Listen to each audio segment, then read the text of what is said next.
Being woke is actually just being intentional. A lot of people are sleepwalking in life. They're just spectators, more of consumers. Oh, what's going on TikTok? What's going on Facebook? Wow, wow. And then it's just distractions everywhere because you've not pegged your intentionality somewhere and said, this is what I want to accomplish today. The greater light has its own function and the lesser light has its own function. So even if you have your little light, like you're saying, this little light of mine, I'm gonna let it shine. Make sure you shine to the best of your ability. Hello and welcome to my channel. My name is Zummie and today we're continuing our Bible study series on the book of Genesis. So our focus today is the book of Genesis chapter 1 from verse 14 to 18, and we're going to be looking at four principles of life that can transform any area of life that you apply them to consistently. A mistake that many believers make is that we look at the Bible as a book of what God can do or a book of mysteries. But I tell you that it is what is making a lot of us stuck. We don't know how to move forward. We don't understand how those things apply to us. The Bible is a book of principles, is a book of examples. And when you flip the way you look at the Bible and begin to think about, from this story, what can I get from it? It changes your life. It makes you more of an action taker, not just a spectator. And that is what I hope that these principles are going to do to you. So I'll just go straight and read verses 14 to 18 of Genesis chapter 1, and then we'll look at the principles afterwards. So, verse 14 says, Then God said, Let there be lights in the firmament of the heavens to divide the day from the night, and let them be for signs and seasons, and for days and years, and let them be for lights in the firmament of the heavens to give light on the earth. And it was so. Then God made two great lights, the greater light to rule the day, and the lesser light to rule the night. He made the stars also.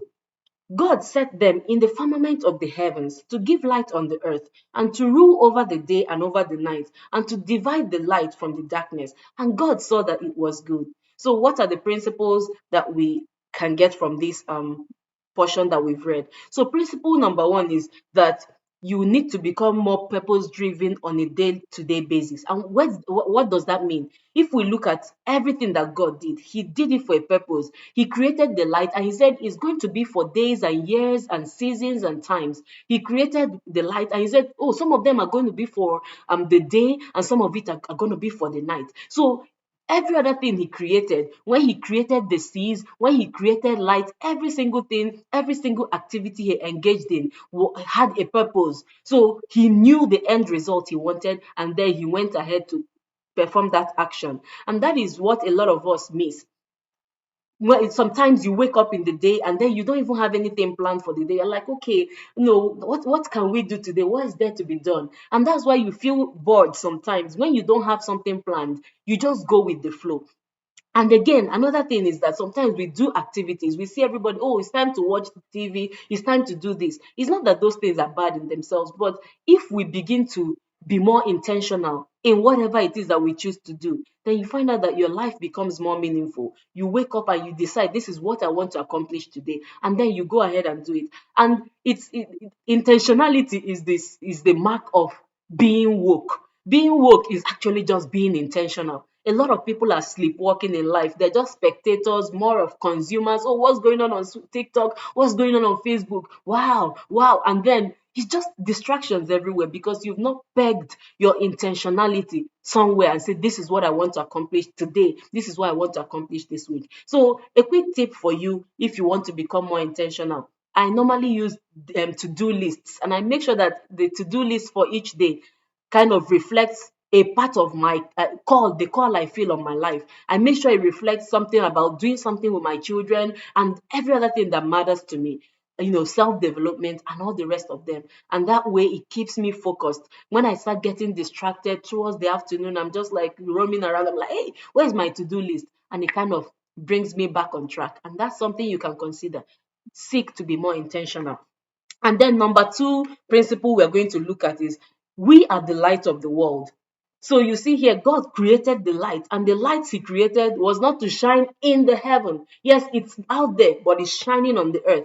Yes, we are not of this world as Christians, as the Bible says, but we are in this world, but we are not of this world. So these lights, as lights, we're supposed to shine. As lights, we are called to shine. But what does it even mean to shine? A lot of believers, we just quote, I'm the light of the world. But when I look back, I think, where did that quote come from? You find out that first of all, Jesus used to say, as long as I'm in the world, I am the light of the world. And then he went away and then he said, you are the light of the world. So, which means when he was on earth, he was shining. And now he has gone back to be with the Father and then he passed the baton to us. And so, how do I know how to be the light of the world? He was loving, he was compassionate, he was kind to every human being, especially to those that don't have the same beliefs as him. He was out on the streets, he was mingling with the prostitutes, he was mingling with the sinners, the publicans, and all the rest of them. Everybody that was crushed, he was there to lift them up. So, how can you shine as a light in the world? It's a question for you and I. Remember, the light was created for a purpose. You are created for a purpose. You're not here just to make money and retire and have a good time. No, you are the light of the world. You are here because there is darkness. There are people that are lost. Bible says that Jesus came to seek and save the lost. We are not here to just make money. Sadly, many believers were making the end. We're making the means our end. We're making chasing wealth, chasing fancy things our end. Once you are rich and you're comfortable, you think you've arrived, but that is not it.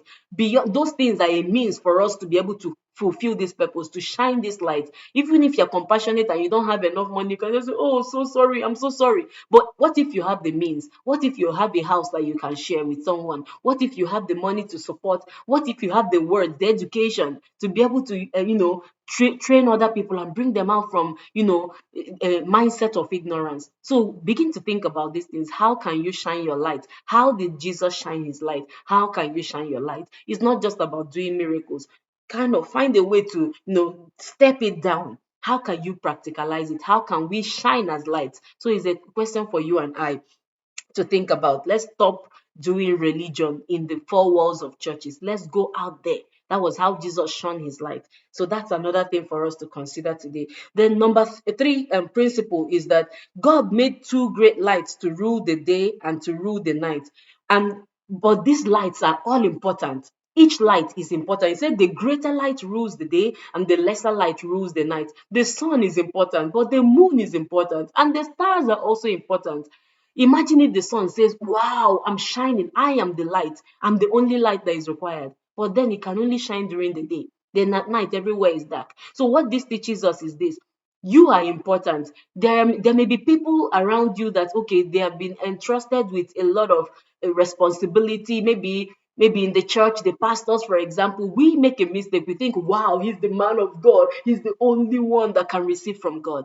That is not how it works. Your pastor has his own role, and then you as an individual, you have your own role. There's if you see a body that is just only a head rolling around along the road, it's going to be like a horror movie. You will run away, right? So the greater light has its own function and the lesser light has its own function. So even if you have your little light, like you're saying, this little light of mine, I'm gonna let it shine. Make sure you shine to the best of your ability. If in your workplace, even if you're the messenger, don't just say, I'm just a messenger, I'm just a cleaner. You are bringing a light, you are helping. Imagine if everywhere is messy and dirty.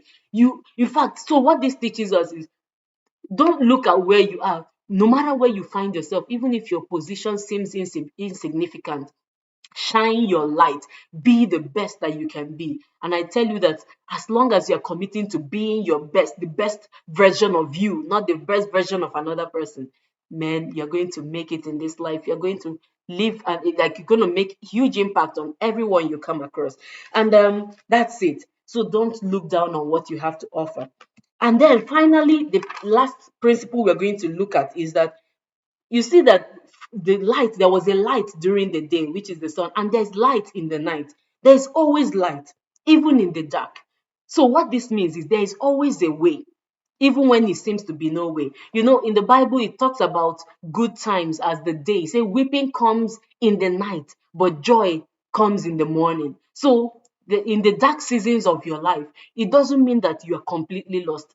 The Bible says that there is a way of escape no matter whatever problem you're faced with, no matter the darkness that surrounds you, no matter the depression that you may be facing right now. So because God created it to be during the day, there is a light, and during the night, there is a light. So what this means again is that yes, during the night, there's sometimes the moon might be crescent, The moon might be very tiny, the moon might be hiding behind the clouds, but it doesn't mean that it's not there. So even in the dark seasons of your life, when you feel abandoned, when you feel all alone in the dark, there is always a light. Bible says that no problem that is bigger than you will God allow to come to you. But with every problem that comes, that actually comes your way, that there is a way of escape. So begin to think about it. What is that way of escape? When you find yourself in a dark place, don't just think that you are all alone. Understand that number one, it is seasonal because it is night time. There will always be day. And also understand that there is a way of escape. Don't just look at how dark it is. Just look, have hope and have faith, and that light is going to appear, whether it's going to grow bigger or whether it will come away from the clouds, and you're going to see your way through. Don't give up. So those are the four principles we have looked at. So I don't know what you have in mind or what you have gotten from this. If there are any other principles that you can see from these four Bible verses we looked at today, I'll be very glad to learn from you. Just write it in the comment section and I will take it from there. So I want to encourage you to go back to the Bible, study for yourself, to find principles that you can use to transform your life and live an amazing life because you're the light of the world. See you in next video. God bless you. Bye.